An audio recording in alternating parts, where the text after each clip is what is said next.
Mr. Medellin. We will begin with you, followed by Mrs. Yugale, and ending with Mr. Hyman. Mr. Medellin, you may begin. As I mentioned before, I've been in EMS for 20 years. I've led several companies. I've worked with budgets. When I ran the Webb County EMS, we had a budget of $55,000 a month. It's, might sound like a lot, but when your overhead is $45,000, $50,000, every month it changes. There's only so much you can do.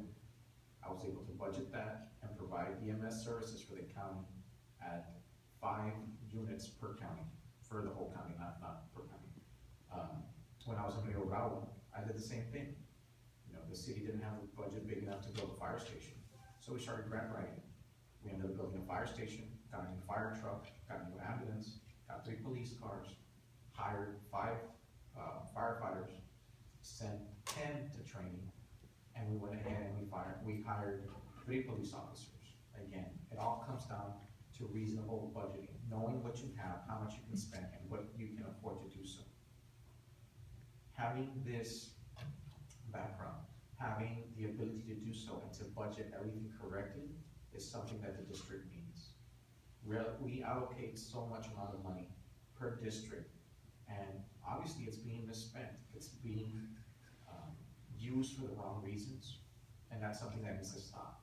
We need to budget properly and beautify what it is that needs to get beautified, correct the things that need correction, and provide security, provide ample streets, lighting, have our citizens feel safe, have our children have a place to play instead of them, being vandalized.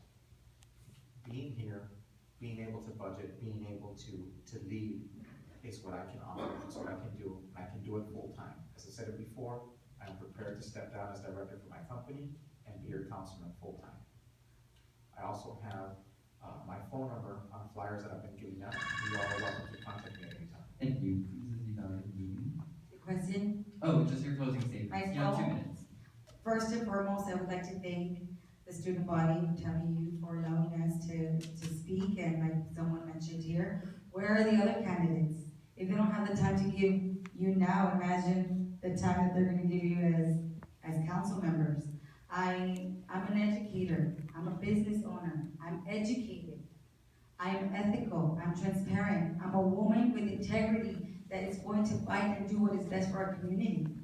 I know firsthand what's at stake, not only from the business point of it, but also I know the needs of the community because I am out there working very hard, working for us, working for you, working for the citizens of my district, so that we get proper representation and that we vote for someone who is willing to give it their all once they're in city council.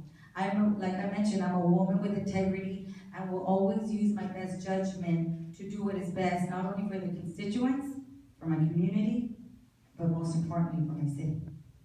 Thank you. Mr. Hyman. Yes, well, like I said, as a resident of District 2 for more than 20 years, I've seen the district develop, I've seen this district grow. You can say I've grown with the district. The only city that I haven't seen grow much is the district itself. It needs a lot of services, a lot of more infrastructure, better infrastructure. So like I said, if elected, that's something that I would like to oversee. Like I said, we have to improve infrastructure in ways that, like I said, it's gonna improve the quality of life not only for a couple of years, but for 5, 10, 15 years. The city as well, I mean, the city has to, like I said, it has to expand, it has to be more visionary in terms of when they, build projects. Besides that, also budget, I think it's really, really important, for the city to budget carefully, because a lot of the times, like I said, a lot of those projects that are built are just, money that's being squandered, things that are not being needed, or things that are, they're fixing a street later on, there's traffic, and then they have to rebuild the street to amplify it. So, I mean, that's something that should be done the first time. There should be, redoing things again and again. So that's one of the things that, if elected, I would oversee. I would also make sure that, more entice companies, more jobs to Laredo. That way, people in Laredo have a better future, have more jobs, the city is more prosperous, and everyone pretty much has a better standard of living. I think those are some of the things that, like I said, I would like to bring to the table. like I said, that's something that I will work closely with city officials in order to make sure that it happens.